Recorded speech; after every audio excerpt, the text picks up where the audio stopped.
navigate with passengers traveling on KIA flight 790 to Lahore. At this time, we're boarding business class for those who want to.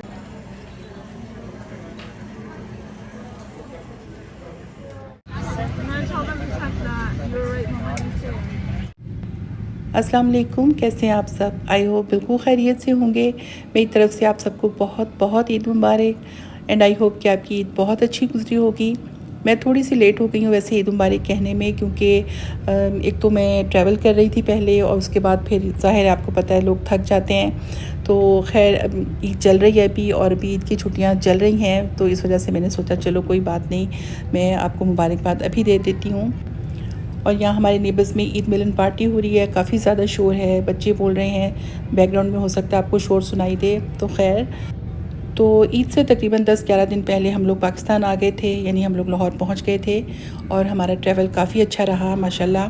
तो कोई problem नहीं हुई किसी किस्म की और हमें बहुत अच्छी जगह मिली, क्योंकि वैसे तो हमारा मिडिल रो में हमें जगह मिली थी और हमने लेडी से रिक्वेस्ट की कि हमें विंडो वाली सीट चाहिए, तो उन्होंने कहा कि विंडो वाली सीट तो नहीं है, लेकिन मैं आपको एक एक्स्ट्रा सीट दे देती हूँ विंडो वाली साइड पे। तो हम बहुत हैरान हुए कि ये कैसे हो सकता है। तो फिर बाद में हमें पता चला जब हम प्लेन में बैठे कि एक्चुअली आधा प्लेन जो था वो बिल्कुल ख़ाली था।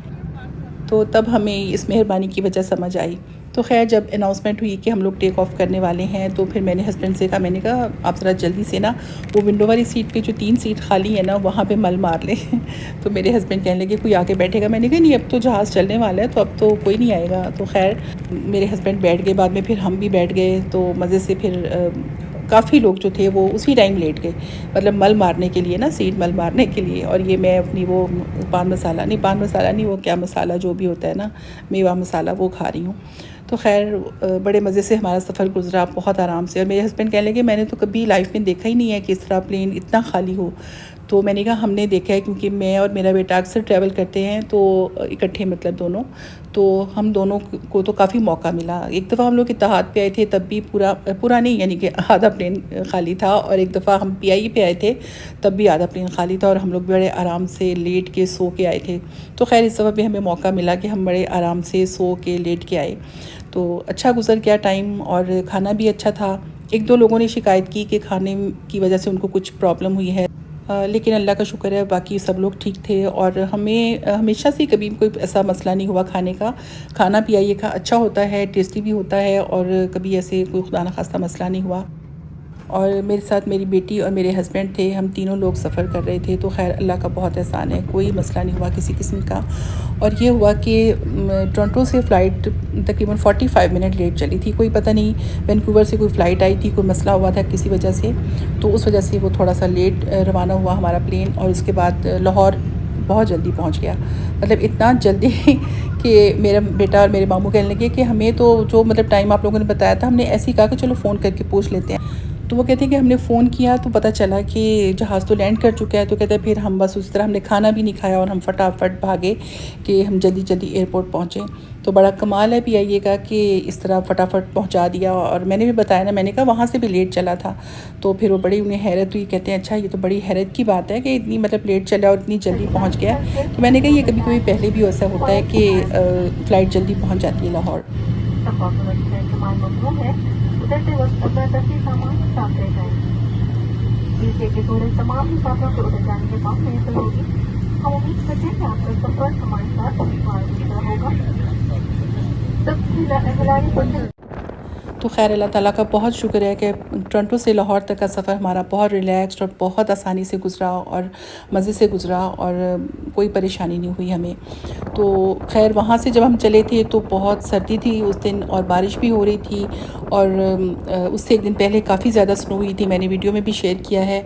लेकिन यहाँ पे ज़ाहिर है आजकल पाकिस्तान में बहुत गर्मी होती है, तो 35 या कुछ ऐसा था। लेकिन बहरहाल ये कि हवा चल रही थी तो मौसम कुछ बेहतर था, इतनी शदीद गर्मी नहीं थी लेकिन बहरहाल गर्मी थी। तो जब ज़ाहिर है हम लोग कोई भी यानी अमेरिका, कनाडा या किसी भी ऐसे कंट्री से जब आते हैं तो वहाँ पे सर्दी होती है तो थोड़ा सा मतलब चेंज लगता है, तो थोड़ा सा ज़्यादा महसूस होता है। लेकिन बहरहाल कि शुरू के कुछ दिन जो था वो मौसम काफ़ी अच्छा रहा, यानी हवा भी चलती रही। तो बाद में ईद के नज़दीक बहुत ज़्यादा गर्मी हो गई थी।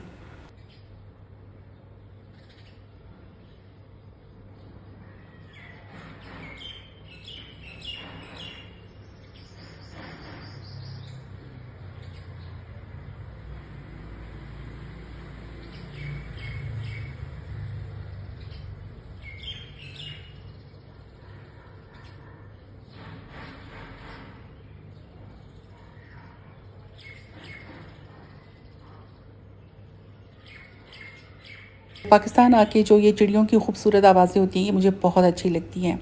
तो ख़ैर हम लोग रमज़ान में आए थे, रोज़े अच्छे गुज़र गए और कोई ज़्यादा हम लोग एहतमाम नहीं करते थे। घर में चंद लोग थे रोज़ा रखने वाले, तो इस वजह से बस कोई ज़्यादा एहतमाम नहीं होता था। 1-2 चीज़ें बनाते थे, पकौड़े भी बना लेते थे या फ्रूट चाट। तो बस इसी तरह बस सादा सा होता था, क्योंकि एक हमारा ये था कि हमें कुछ ज़ाहिर है थोड़ा ये था कि हमारा कुछ स्टमक का मसला ना हो, जो कि होता रहा। पहले भी होता है, इसलिए वो डर लगता है कि कोई ऐसा मसला ना हो। स्पेशली जब समर में ट्रैवल करें तब तो बहुत ज़्यादा केयरफुल होना पड़ता है, क्योंकि गर्मी की वजह भी हो जाती है, कुछ पानी का भी मतलब ज़ाहिर है पानी चेंज होता है। चाहे आप बॉयल पानी पिएँ आके, चाहे कुछ भी करें, लेकिन ये कि स्टमक अपसेट हो जाता है। हमारे साथ भी ऐसे ही हुआ कि शुरू के 2-3 दिन तो हम ठीक रहे और हम बड़ा एहतियात से सब खाना वाना खा रहे थे, घर का खाना। और लेकिन ये कि वो थोड़ा सा मतलब मसला हो गया मेरा बेटी का। तो ख़ैर फिर 2-3 दिन बाद तो हम लोग ठीक हो गए, लेकिन फिर उसके बाद फिर इसी तरह ये सिलसिला इस तरह चलता रहा। और एक दिन हमने दही बड़े मंगवाए, तो वो हमने खाए और थोड़ा सा डर डर के थोड़े से खाए, तो वो तो 2 दिन हम ठीक रहे। लेकिन जिस दिन अगले दिन हमने घर का खाना ही खाया ज़ाहिर है, तो हमारा स्टमक काफ़ी अपसेट हो गया। बेटी को बल्कि स्टमक फ्लू हो गया, बेचारी को वॉमिटिंग और बहुत कुछ, मतलब तबीयत उसकी बहुत ख़राब रही 2-3 दिन। और इतनी उसको वीकनेस बेचारी को हो गई। और फिर खैर मतलब कहवे पीने और खिचड़ियाँ और ये तो हम शुरू से ही कर रहे थे, और रेगुलर हम लोग 2-3 दिन बाद खिचड़ी बनवा लेते थे। लेकिन खैर जो भी था, मतलब बहरहाल बेटी की तबीयत ईद वाले दिन बड़ी मुश्किल से थोड़ा सा उसने बेटर फ़ील किया और अल्लाह का हमने शुक्र किया। तो ख़ैर फिर हम लोग गर्मी की वजह से भी नहीं निकलते थे घर से, और थोड़ी तबीयत भी ज़ाहिर है फिर ख़राब रही। फिर हमने सोचा कि चलो अब ईद नज़दीक है तो कुछ बाहर चले जाएं थोड़ा। मुझे ये बेटी का था कि बेटी के लिए मैं कोई सूट ले लूँ, कोई उसके लिए चूड़ियाँ ले लूँ, आखिर उसकी ईद है यहाँ पे, तो बच्चों का तो होता ही है ना। तो खैर हम लोग बाज़ार 2 दफ़ा हम लोग गए हैं, मेरे ख़्याल में इस तरह कोई ज़रूरी काम थे।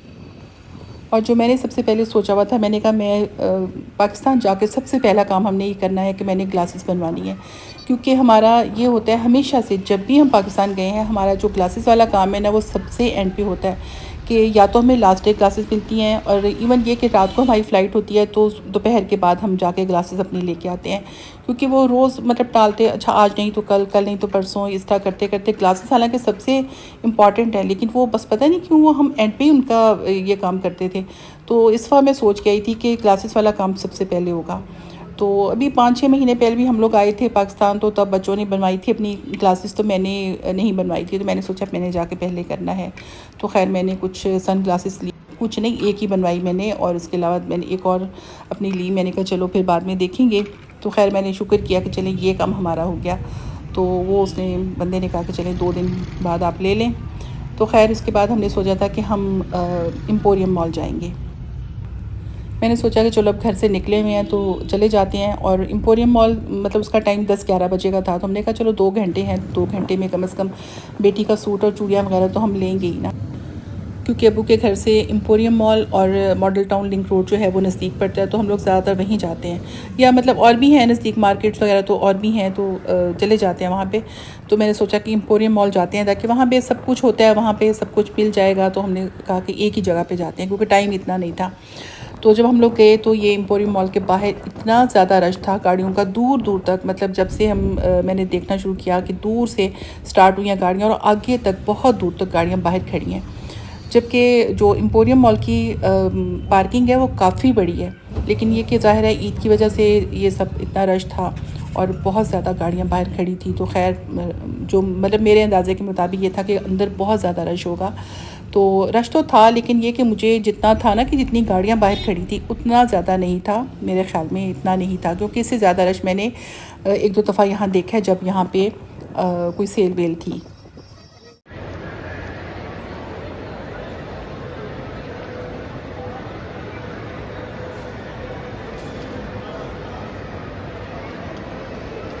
तो ये अंदर मॉल को बहुत अच्छा डेकोरेट किया गया था, रमज़ान से रिलेटेड इसकी डेकोरेशन की गई थी।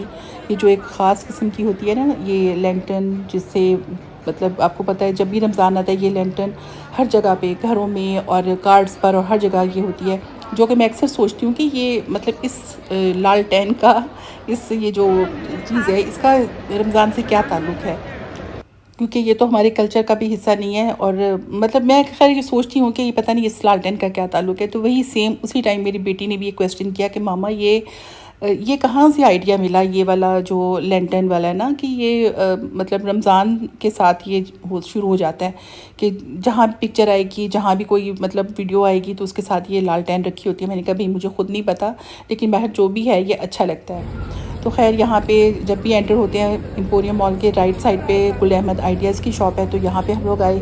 तो यहाँ से हमने ये बिल्कुल स्टार्ट में ये शूज़ वगैरह रखे थे। मैंने बेटी को कहा, मैंने कहा देख लो, तो उसका कोई मूड नहीं था लेने का, और मैंने कहा देखो बड़ी अच्छी सेल भी है और अच्छे शूज़ हैं, तो मुझे बहुत अच्छे लग रहे थे। और ये वाला कलर के जो चप्पल है मुझे बहुत अच्छी लग रही थी, लेकिन वो कुछ भी लेने को तैयार नहीं थी। वो कहती नहीं नहीं नहीं बस चले चले चले। उसको ये था रश भी है, गर्मी भी है, तो लेकिन मैंने उसको ज़बरदस्ती खैर यहाँ से 2-3 शूज़ लेके दिए उसको, और अच्छे थे, आपसे मैं शेयर करूँगी। तो खैर इसके अलावा मैंने देखे 1-2, बस ज़्यादा हम शॉप में नहीं फिरे, 1-2 शॉप से हम लोग घूमे। और हस्बैंड के लिए यहाँ बाटा से हमने बस एक चप्पल लेनी थी, और ज़्यादा मुझे ये था कि मैं बेटी के लिए कुछ चूड़ियाँ वूड़ियाँ देख लूँ, और कोई अगर ड्रेस भी अच्छा लगता है तो मैं देखूँ। लेकिन चूड़ियों का कोई स्टॉल नज़र नहीं आया हमें। हालांकि ये होता है कि मॉल्स वगैरह में, ये आम जो रोड्स होती हैं उसमें भी ईद के दिनों में बाहर स्टॉल वगैरह लगी होती हैं चूड़ियों के, लेकिन चूड़ियों का कोई स्टॉल मुझे नज़र नहीं आया। और हम लोग खैर बहुत ज़्यादा घूमे भी नहीं थे, तो बस फिर हम लोगों ने सोचा कि चलो खाना खा लेते, क्योंकि 10:30 हो गए थे। हम लोग घर से तकरीबन 8 बजे से पहले निकले थे, तो हमने सोचा कि चलो अपनी पसंद का यहाँ से खाना खाते हैं। तो यहाँ भी काफ़ी अच्छा डेकोरेट किया गया था, चाँद सितारा जो भी था सब कुछ अच्छा लग रहा था। तो यहाँ बैठ के फ़ूड कोर्ट में हमने सोचा कि अपनी पसंद का खाना खाते हैं, वही फ़ूड जो हम लोग अक्सर खाते हैं, जो कि हमें लगता है कि काफ़ी अच्छा साफ़ सुथरा होता है, इससे पेट वेट ख़राब नहीं होता। तो ये कटाकट है, यानी वो जो कटाकट होता है ना, ये जो एक क्या कहते हैं वो दिमाग वाला जो होता है ना, ब्रेन जो होता है, मतलब मुझे नाम ही ज़हन में नहीं आ रहा, यानी वो कटाकट तो वही फेमस है ना, वो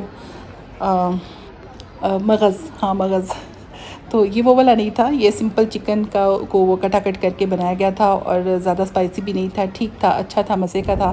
तो हमने सोचा यही खाते हैं। तो खैर ये हमने एंजॉय किया फ़ूड यहाँ से। और जब हम बाहर निकले तकरीबन 11:30 के करीब हम लोग बाहर निकले, तो हमें पता चला कि आज, मतलब आज नहीं, ईद तक मॉल जो है ना वो 1 बजे तक खुला है। लेकिन खैर हम लोग फिर घर चले गए। तो खैर मैं नेक्स्ट वीडियो, ईद की वीडियो बाद में शेयर करूँगी। अल्लाह हाफ़िज़।